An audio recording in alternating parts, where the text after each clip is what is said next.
अनंत कोटि श्री साईनाथ महाराज की जय। टीम साईं पूजा की तरफ से सभी साईं भक्तों को मेरा नमस्कार।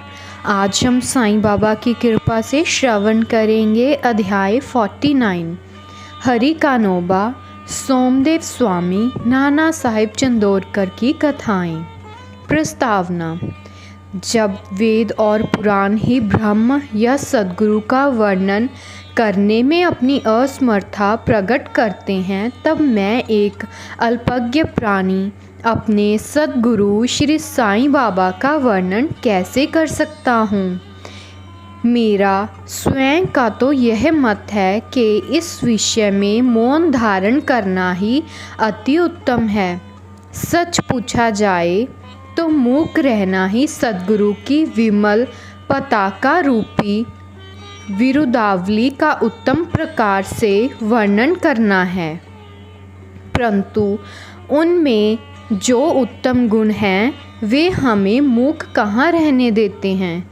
ये स्वादिष्ट भोजन बने और मित्र तथा संबंधी आदि साथ बैठकर ना खाएं तो वह नीरस सा प्रतीत होता है, और जब वही भोजन सब एक साथ बैठकर खाते हैं तब उसमें एक विशेष प्रकार की सुस्वादता आ जाती है। वैसी ही स्थिति साईं लीलामृत के संबंध में भी है। इसका एकांत में रसास्वादन कभी नहीं हो सकता। यदि मित्र और पारिवारिक जन सभी मिलकर इसका रस लें तो अधिक आनंद आ जाता है। श्री साईं बाबा स्वयं ही अंत प्रेरणा कर अपनी इच्छानुसार ही इन कथाओं को मुझसे वर्णित कर रहे हैं। इसीलिए हमारा तो केवल इतना ही कर्तव्य है कि अनन्य भाव से उनके शरणागत होकर उनका ध्यान करें। तप साधन, तीर्थ यात्रा, व्रत एवं यज्ञ और दान से हरि भक्ति श्रेष्ठ है, और सद्गुरु का ध्यान इन सब में परम श्रेष्ठ है। इसीलिए सदैव मुख से साईं नाम का स्मरण कर उनके उपदेशों का एवं स्वरूप का चिंतन कर हृदय में उनके प्रति सत्य और प्रेम के भाव से समस्त चेष्टाएं उनके ही निमित्त करनी चाहिए। भवबंधन से मुक्त होने का इससे उत्तम साधन और कोई नहीं। यदि हम उपयुक्त विधि से कर्म करते जाएं तो साईं को विवश होकर हमारी सहायता कर हमें मुक्ति प्रदान करनी ही पड़ेगी। अब इस अध्याय की कथा श्रवण करें। हरि का नोबा। बम्बई के हरि का नोबा नामक एक महानुभाव ने अपने कई मित्रों और संबंधियों से साईं बाबा की अनेक लीलाएं सुनी थीं, और उन्हें विश्वास ही न होता था, क्योंकि वे संशयालु प्रकृति के व्यक्ति थे। अविश्वास उनके हृदय पटल पर अपना आसन जमाए हुए था। वे स्वयं बाबा की परीक्षा करने का निश्चय करके अपने कुछ मित्रों सहित बम्बई से शिरडी आए।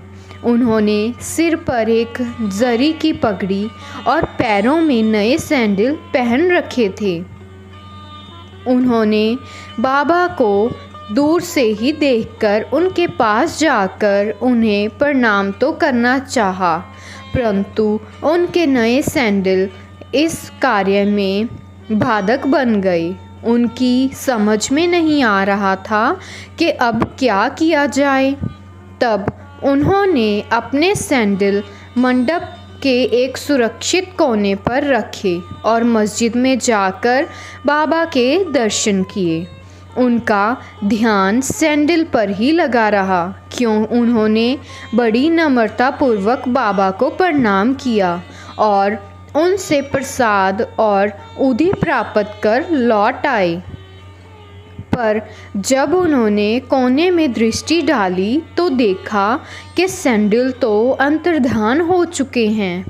पर्याप्त छानबीन भी व्यर्थ हुई और अंत में निराश होकर वे अपने स्थान पर वापस आ गए। स्नान, पूजन और नैवेद्य आदि अर्पित करके वे भोजन करने को बैठे, परंतु वे पूरे समय तक उन सैंडलों का ही चिंतन करते रहे।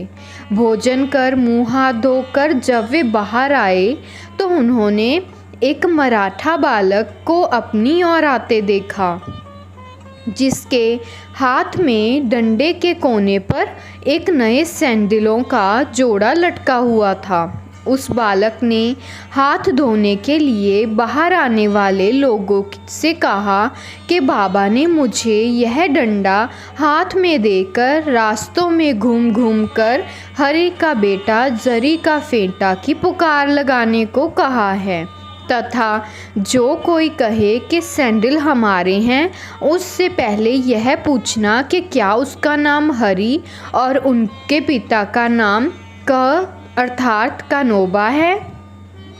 साथ ही यह भी देखना कि वह जरीदार साफा बांधे हुए है या नहीं, तब इन्हें उसे दे देना। बालक का कथन सुनकर हरि कानोबा को बेहद आनंद व आश्चर्य हुआ। उन्होंने आगे बढ़कर बालक से कहा कि ये हमारी ही सैंडल है, मेरा ही नाम हरि और मैं ही कानोबा का पुत्र हूँ। यह मेरा जरी का साफा देखो। बालक संतुष्ट हो गया और सैंडल उन्हें दे दी। उन्होंने सोचा कि मेरी जरी का साफा देखो। बालक संतुष्ट हो गया और मेरी जरीदार पगड़ी तो सबको ही दिख रही थी और हो सकता है कि बाबा की दृष्टि में भी आ गई हो, परंतु यह मेरी शिरडी यात्रा का प्रथम अवसर है। फिर बाबा को यह कैसे विदित हो गया कि मेरा ही नाम हरि और मेरे पिताजी का कानोबा है? वह तो केवल बाबा की परीक्षार्थ वहाँ आया था। उसे इस घटना से बाबा की महानता विदित हो गई, उसकी इच्छा पूर्ण हो गई और वह सहर्ष घर लौट गया। सोमदेव स्वामी। अब एक दूसरे संशयालु व्यक्ति की कथा सुनिए, जो बाबा की परीक्षा करने आया था। काका साहेब दीक्षित के भ्राता श्री बाई जी नागपुर में रहते थे। जब वे सन 1906 में हिमालय गए, तब उनका गंगोत्री घाटी के नीचे हरिद्वार के समीप उत्तरकाशी में एक सोमदेव स्वामी से परिचय हो गया। दोनों ने एक दूसरे के पते लिख लिए। 5 वर्ष पश्चात सोमदेव स्वामी नागपुर में आए और बाई जी के यहाँ ठहरे। वहाँ श्री साईं बाबा की कीर्ति सुनकर उन्हें बड़ी प्रसन्नता हुई तथा वहाँ श्री साईं बाबा के दर्शन करने की तीव्र उत्कंठा भी हुई। मनमाड़ और कोपरगांव निकल जाने पर वे एक तांगे में बैठकर शिरडी को चल पड़े। शिरडी के समीप पहुंचने पर उन्होंने दूर से ही मस्जिद पर 2 ध्वज लहराते देखे। सामान्यतः देखने में आता है कि भिन्न भिन्न संतों का बर्ताव, रहन सहन और ब्रह्म सामग्रियाँ प्राय भिन्न प्रकार की ही रहा करती है, परंतु केवल इन वस्तुओं से ही संतों की योग्यता का आकलन कर लेना बड़ी भूल है। सोमदेव स्वामी कुछ भिन्न प्रकृति के थे। उन्होंने जैसे ही ध्वजों को लहराते देखा तो वे सोचने लगे कि बाबा संत होकर इन ध्वजों में इतनी दिलचस्पी क्यों रखते हैं? क्या इससे उनका संतपन प्रकट होता है? ऐसा प्रतीत होता है कि यह संत अपनी कीर्ति का इच्छुक है। अतएव उन्होंने शिरडी जाने का विचार त्याग कर अपने सहस्त्रियों से कहा कि मैं तो वापस लौटना चाहता हूँ। तब वे लोग कहने लगे कि फिर व्यर्थ ही इतनी दूर क्यों आए? अभी केवल ध्वजों को देखकर तुम इतना उद्विग्न हो उठे हो, तो जब शिरडी में रथ, पालकी, घोड़ा और अन्य सामग्रियां देखोगे, तब तुम्हारी क्या दशा होगी? स्वामी को अब और भी अधिक घबराहट होने लगी और उसने कहा कि मैंने अनेक साधु संतों के दर्शन किए हैं, परंतु यह संत कोई बिरला ही है जो इस प्रकार ऐश्वर्य की वस्तुएं संग्रह कर रहा है। ऐसे साधु के दर्शन ना करना ही उत्तम है। ऐसा कहकर वे वापस लौटने लगे। तीर्थयात्रियों ने प्रतिरोध करते हुए उन्हें आगे बढ़ने की सलाह दी और समझाया कि तुम यह संकुचित मनोवृत्ति छोड़ दो। मस्जिद में जो साधु हैं वे इन ध्वजाओं और अन्य सामग्रियों या अपनी कीर्ति का स्वप्न में भी सोच विचार नहीं करते। ये सब तो उनके भक्तगण प्रेम और भक्ति के कारण ही उनको भेंट किया करते हैं। अंत में वे शिरडी जाकर बाबा के दर्शन करने को तैयार हो गए। मस्जिद के मंडप में पहुंचकर तो वे द्रवित हो गए। उनकी आंखों से अश्रुधारा बहने लगी, कंठ रुंध गया। अब उनके सब दूषित विचार हवा हो गए और उन्हें अपने गुरु के शब्दों की स्मृति हो आई कि मन जहाँ अति प्रसन्न और आकर्षित हो जाए उसी स्थान को ही अपना विश्राम धाम समझना चाहिए। वे बाबा की चरण रज में लौटना चाहते थे, परंतु वे उनके समीप गए तो बाबा एकदम से क्रोधित होकर जोर जोर से चिल्ला कर कहने लगे कि हमारा सामान हमारे साथ ही रहने दो, तुम अपने घर वापस लौट जाओ। सावधान, यदि फिर भी मस्जिद की सीढ़ी चढ़े तो ऐसे संत के दर्शन ही क्यों करना चाहिए जो मस्जिद पर ध्वजाएं लगा कर रखे। क्या ये संतपन के लक्षण हैं? एक क्षण भी यहाँ न रुको। अब उसे अनुभव हो गया कि बाबा ने अपने हृदय की बात जान ली है और वे कितने सर्वज्ञ हैं। उसे अपनी योग्यता पर हंसी आ गई और उसे पता चल गया कि बाबा कितने निर्विकार और पवित्र हैं। उसने देखा कि वे किसी को हृदय से लगाते हैं और किसी को हाथ से स्पर्श करते हैं तथा किसी को सांत्वना देकर प्रेम दृष्टि से निहारते हैं, किसी को ऊधी प्रसाद देकर सभी प्रकार से भक्तों को सुख और संतोष पहुंचा रहे हैं। तो फिर मेरे साथ ऐसा रुक्ष बर्ताव क्यों?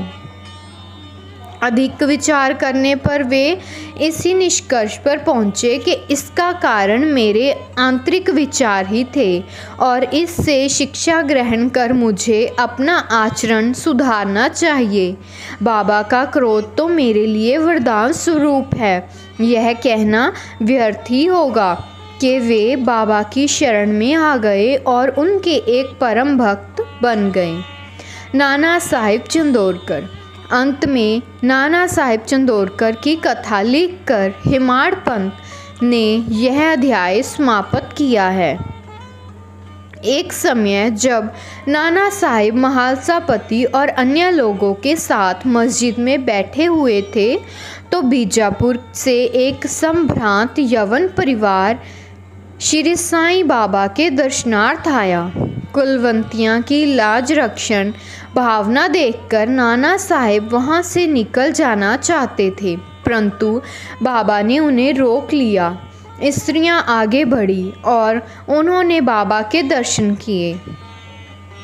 उनमें से एक महिला ने अपने मुंह पर से घूंघट हटाकर बाबा के चरणों में प्रणाम कर फिर घूंघट डाल लिया। नाना साहिब उसके सौंदर्य से आकर्षित हो गए और एक बार पूर्ण वह छटा देखने को ललायित हो उठे। नाना के मन की व्यथा जानकर उन लोगों के चले जाने के पश्चात बाबा उनसे कहने लगे कि नाना, क्यों व्यर्थ में मोहित हो रहे हो?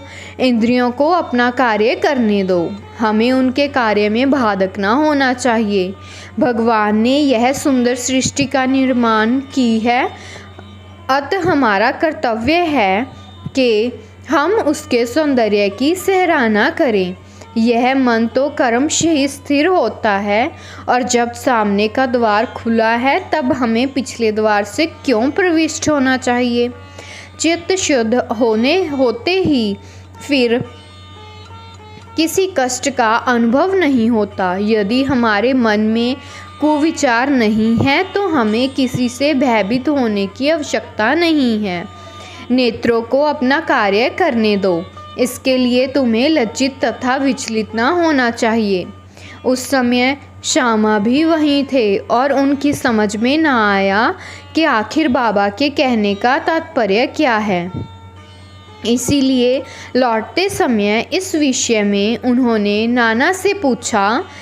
उस परम सुंदरी के सौंदर्य को देखकर जिस प्रकार वे मोहित हुए तथा यह व्यथा जानकर बाबा ने इस विषय पर जो उपदेश किए थे उन्होंने उसका संपूर्ण वृत्तांत उनसे कहकर श्यामा को इस प्रकार समझाया।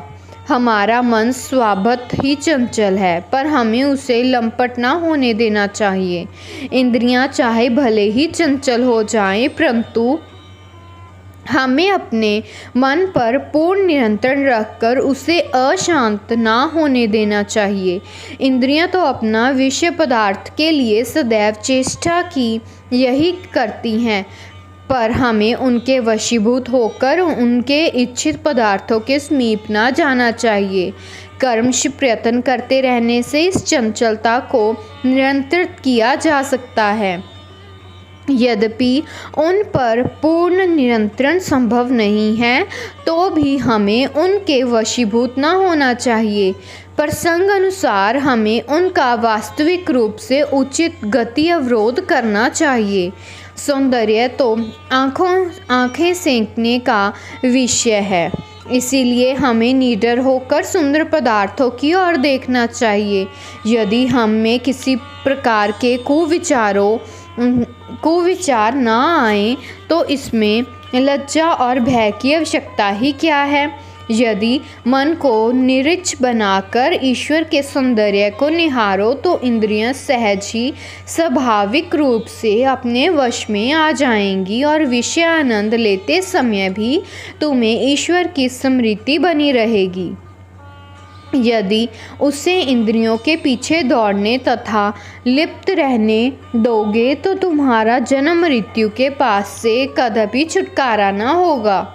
विषय पदार्थ इंद्रियों को सदा पथभ्रष्ट करने वाले होते हैं, अतएव हमें विवेक को सारथी बनाकर मन की लगाम अपने हाथ में लेकर इंद्रियां रूपी घोड़ों को विषय पदार्थों की ओर जाने से रोक लेना चाहिए। ऐसा विवेक रूपी सार्थक हमें विष्णु पद की प्राप्ति करा देगा, जो हमारा यथार्थ में परम सत्य धाम है और जहाँ गया हुआ प्राणी फिर कभी नहीं लौटता। ओम श्री सद्गुरु साईनाथम अर्पणमस्तु। शिवम भवतु। टीम साईं पूजा की तरफ से अध्याय 49 संपूर्ण हुआ। वापस हम कल मिलेंगे एक नए अध्याय के साथ। ओम साईं राम। जय साईं राम। अनंत कोटि ब्रह्मांड नायक राजाधिराज योगीराज परब्रह्म श्री सच्चिदानंद सद्गुरु श्री साईनाथ महाराज की जय। ओम साईं राम। जय साईं राम।